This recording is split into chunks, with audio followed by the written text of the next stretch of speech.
Hello and welcome to Indian Standard Time. I'm Siddharth Vardarajan and my guest today is Ambassador Tommy Koh, co-chair of the India-Singapore Strategic Dialogue and also Ambassador at Large for the Ministry of Foreign Affairs of Singapore. You have had a long association with India as a diplomat, as somebody who's been involved in the corporate sector. You've had cultural attachments. Ambassador Koh, we are now 50 years into formal bilateral relations between India and Singapore as two independent countries. But of course, the historical ties go back much further. Indeed. What kind of association would you say is important when you look at the history, that has a bearing on today's current relationship? I would say that we are your best friend in Southeast Asia. If you look at the 10 countries of ASEAN, the country that's closest to you, most supportive of you, which has a major investment in your present and future is Singapore. This is partly because of history, partly because of culture, partly because of a coincidence of national interest. Let's talk a bit about history. Most Indians also think of Singapore as a modern city-state, but as a geographical region, it's been around obviously since the start of time. But India and what is today Singapore have had an association going back 2 centuries. Actually, the history of Singapore began not in 1819 as the British would like us to believe, but in the 14th century. From our archaeological excavations, from the historians, we have discovered that the island had been inhabited since the 14th century. And from our excavations, it would appear that Indians were trading in the region. Even then, and don't forget the Chola kings. The Chola had expeditions to the Straits of Malacca. So Southeast Asia was historically a sphere of influence of the Indian civilization. This is where you find, even today, monuments devoted to Buddhism, Hinduism, like the Angkor Wat. You have in Indonesia, Borobudur and Prambanan. Many languages in Southeast Asia are based on Pali or Sanskrit, and it's by no coincidence that a former capital of Thailand was called Ayutthaya, and the current king of Thailand styles himself Rama IX. That's right. So there are deep historical connections between India and Southeast Asia, most of which has been forgotten. And then you have the British who come along and through this artifice of an imperial structure create a relationship, a modern relationship between Singapore and India. Yes. Well, the British was competing against the Dutch, and they wanted to command the maritime trade between China and East, India, the Middle, and the Middle East. And the British had Penang, but they wanted to look for another port which guarded the southern entrance into the Straits of Malacca. So they chanced upon Singapore, they acquired it, and when Raffles landed in Singapore in 1819, he brought along with him Indian soldiers as well as Indian traders. So Indians have played a major role in the development of Singapore for almost 200 years. And for the benefit of our viewers, what percentage of Singapore's population today would be of Indian origin? About 9% of our population would be from the Indian subcontinent. That's right. And mostly engaged in all kinds of all walks of life as the rest of Singapore's population. But they are disproportionately prominent in leadership positions. That's right. Yeah. But Foreign Minister Shanmugam is a familiar face here, as indeed the President. A Malaysian friend once asked me, why are there so many Indians in high positions in Singapore? Right. At one time, the President, Mr. S.R. Nathan, was Indian. Tharman Shanmugaratnam, Deputy Prime Minister and Finance Minister, Indian. Professor Jayakumar, Foreign Minister, Indian. Shanmugam, Law Minister, Indian, and so on. So my answer is, they are there on merit. Right.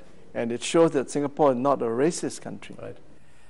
Now we've had this long historical association, and diplomatic ties get established 50 years ago. But there's a long period after that, the Cold War period, when Cold War divisions in Asia affect what Singapore and India can do with each other. Yes. India had its own limitations. The economy was closed, or largely closed.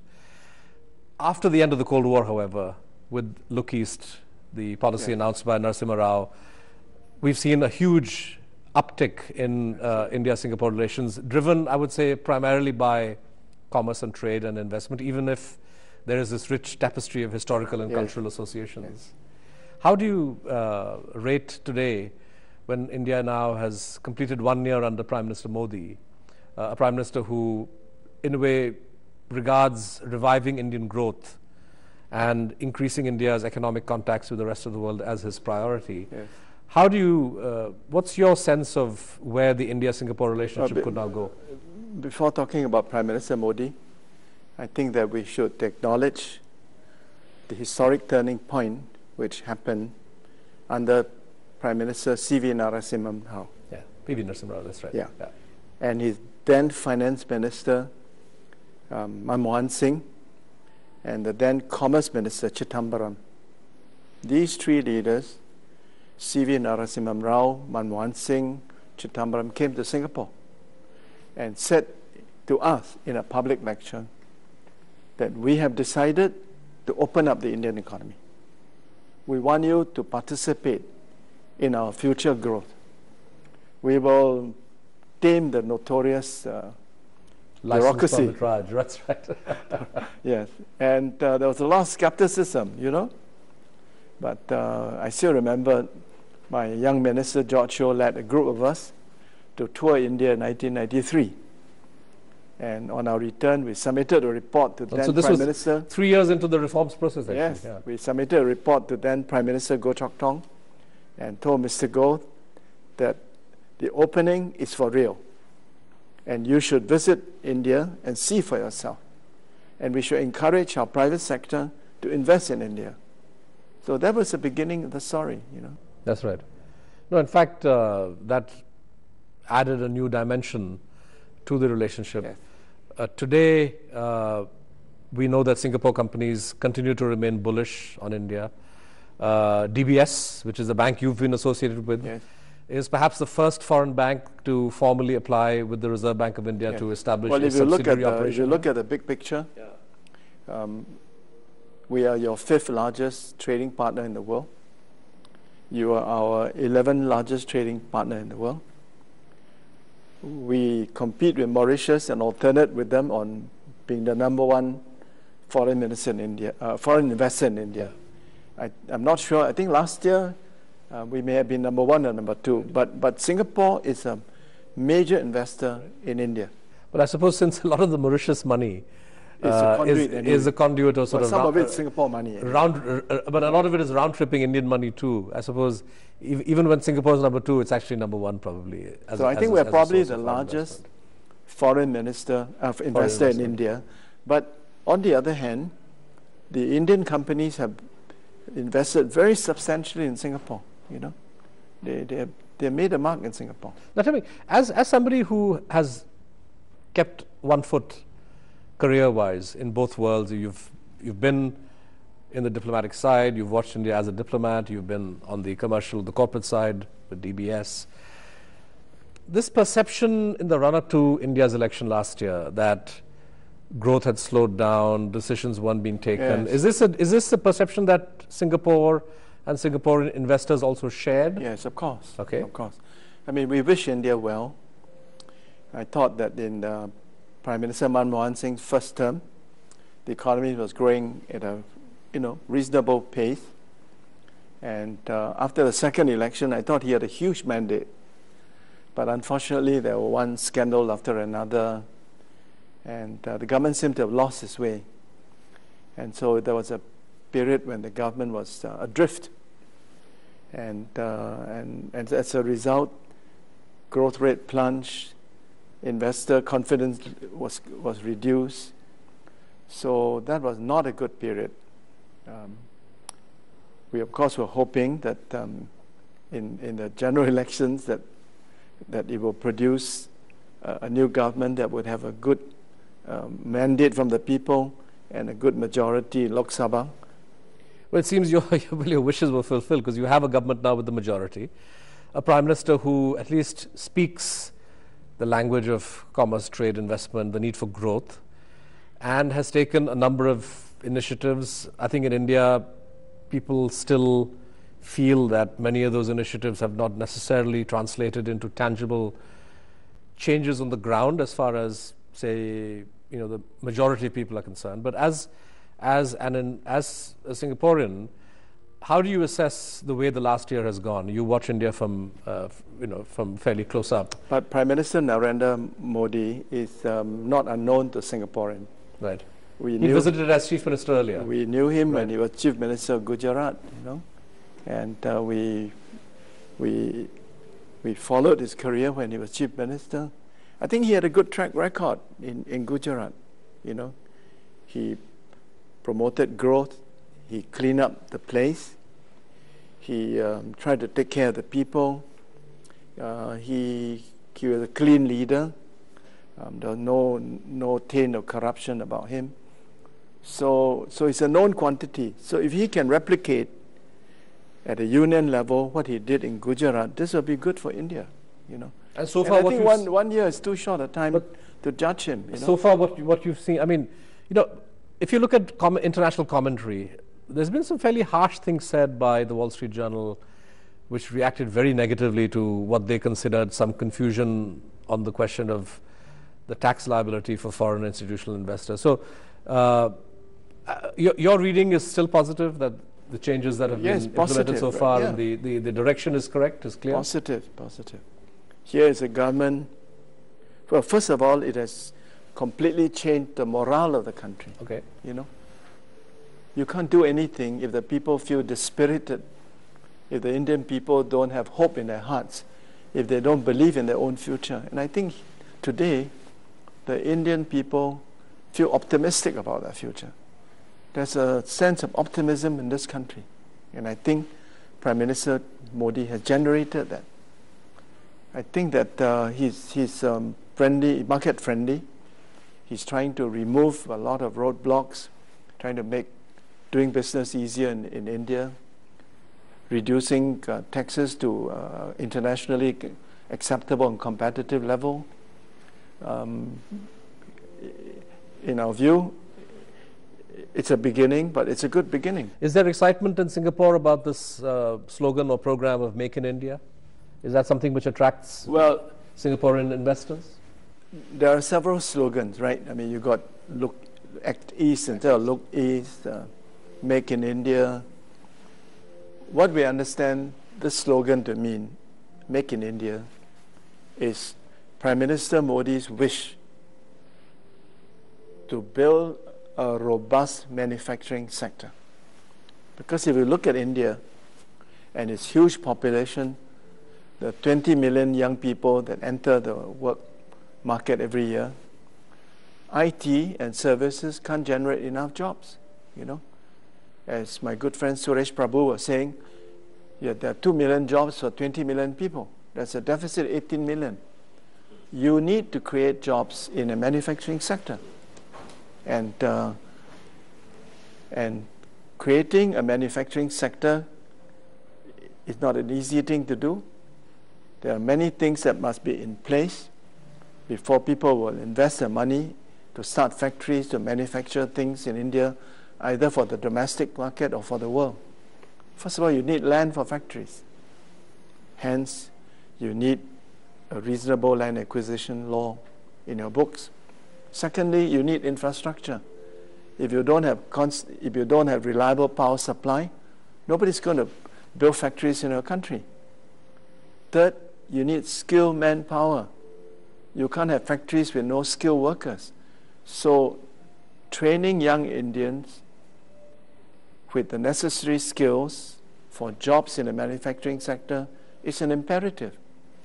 And finally, your tax rates must be competitive, and you must be well connected to the world so that the products you produce in a factory can be either taken by a railroad or by ships to the world market.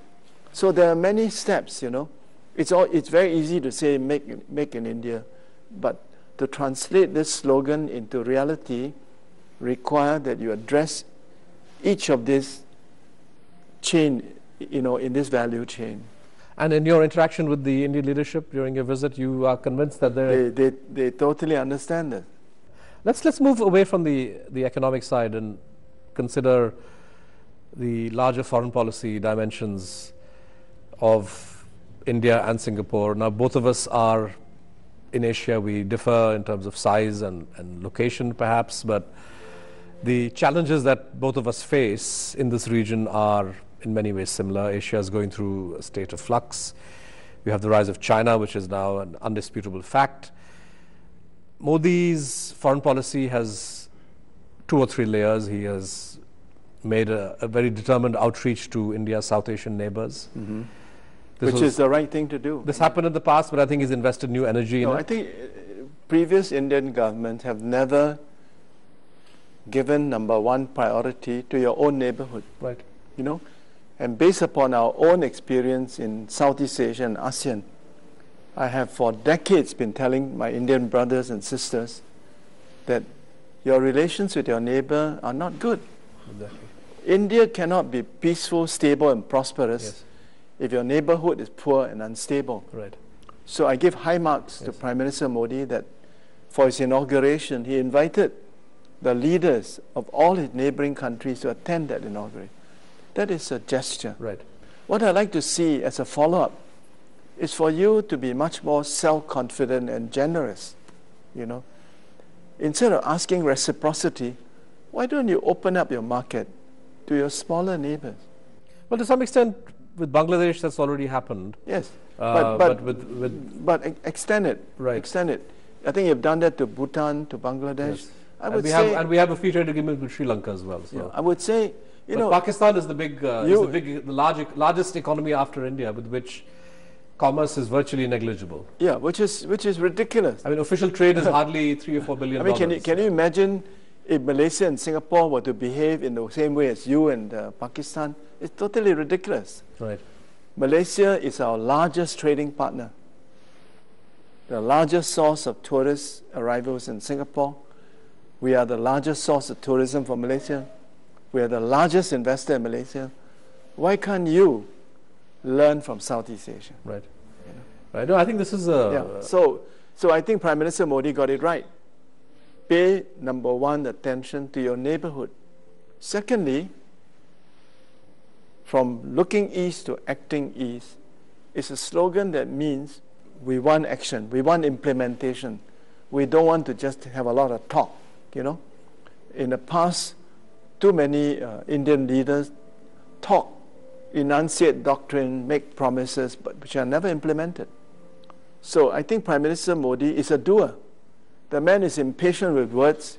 He wants to get things done, you know. So let's hope that during his tenure, we will see much more action from India. But specifically on the India-ASEAN front, say, well, can you give an example of slogans that were... Yeah, there's something on the table. I mean, we already have an India-ASEAN free trade agreement in goods and in services, but the 10 ASEAN countries, plus India, plus China, Japan, Korea, Australia, New Zealand, 16 of us. Yes.